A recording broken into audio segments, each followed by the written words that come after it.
Saturation plugins are absolutely beaten to death by now for sure. But before you click away, what can the new KIIVE Tubetizer offer as a tool and in sound? It's the combinations of pieces of equipment you get in this plugin. Those are 3 types of tube saturation, a compressor, a tone dial, an uneven harmonic control and a sidechain, which is extremely useful. Let's go over the sound and functions first. The 3 different tube emulations sound really different. I'll use this Fender Rhodes because it highlights the differences nicely.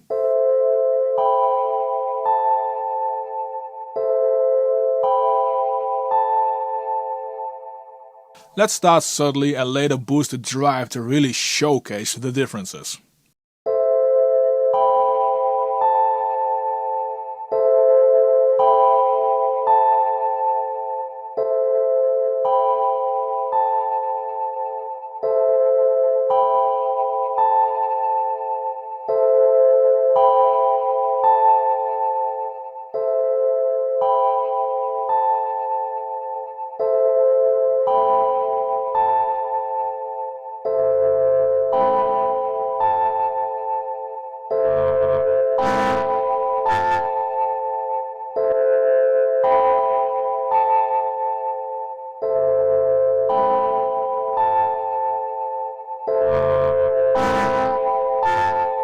The difference is quite remarkable. For this Rhodes I would use only the iron tube. Unless you want some wacky distortion which is caused by a combination of the played chords, the sound and of course which harmonics are added.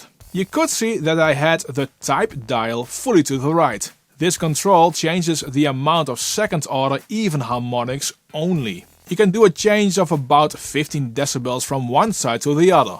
The amount of third order harmonics is fixed per tube type, so the dial doesn't change that. But it can make a big difference in sound. Let me show again with the Fender Rhodes.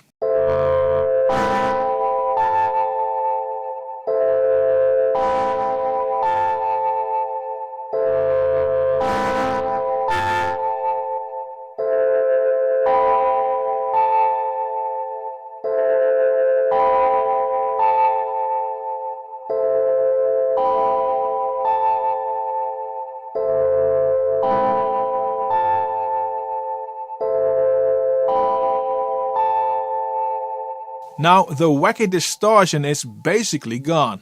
The tone dial does 2 bell type of EQ changes. It's in the lower end around 100 Hz and one in the high end. This is a bit of a miss or hit type of EQ.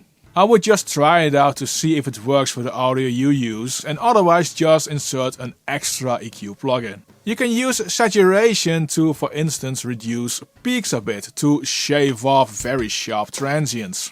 This is without the plugins, some hits are just hitting this limiting.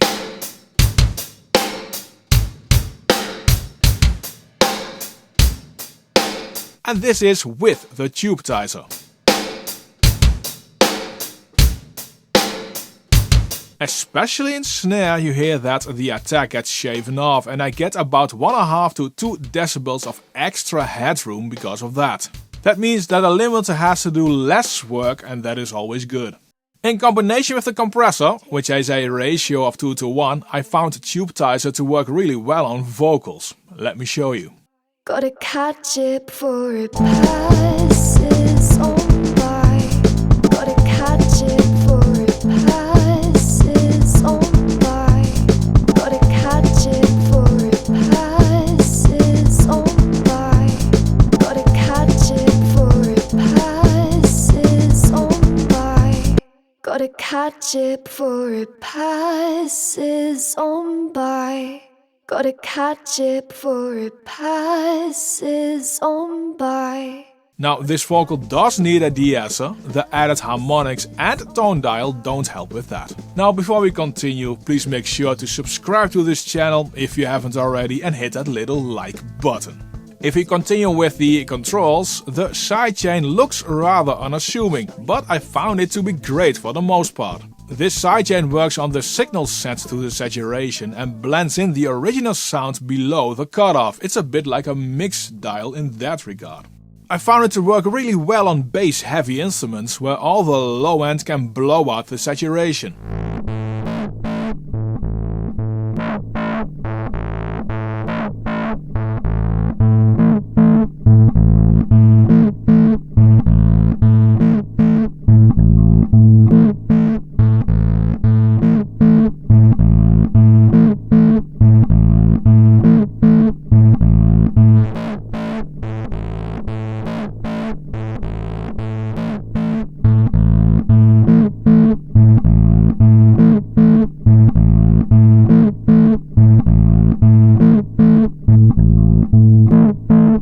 Here's the difference of using the sidechain or not on drums.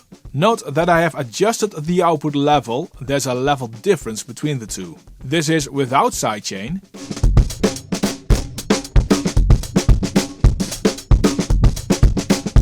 And this is with.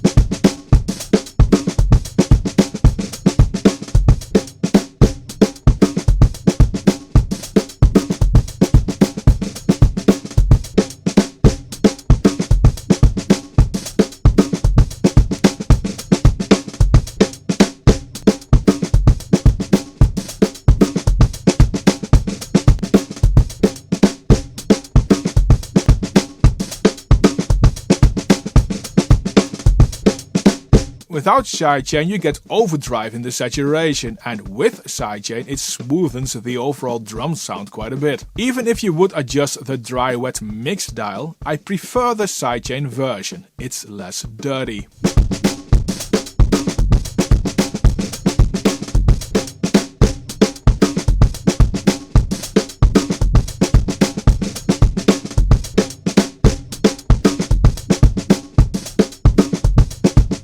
The set of tools you get with Tubetizer is good, and I like the sound of each of the emulated tools.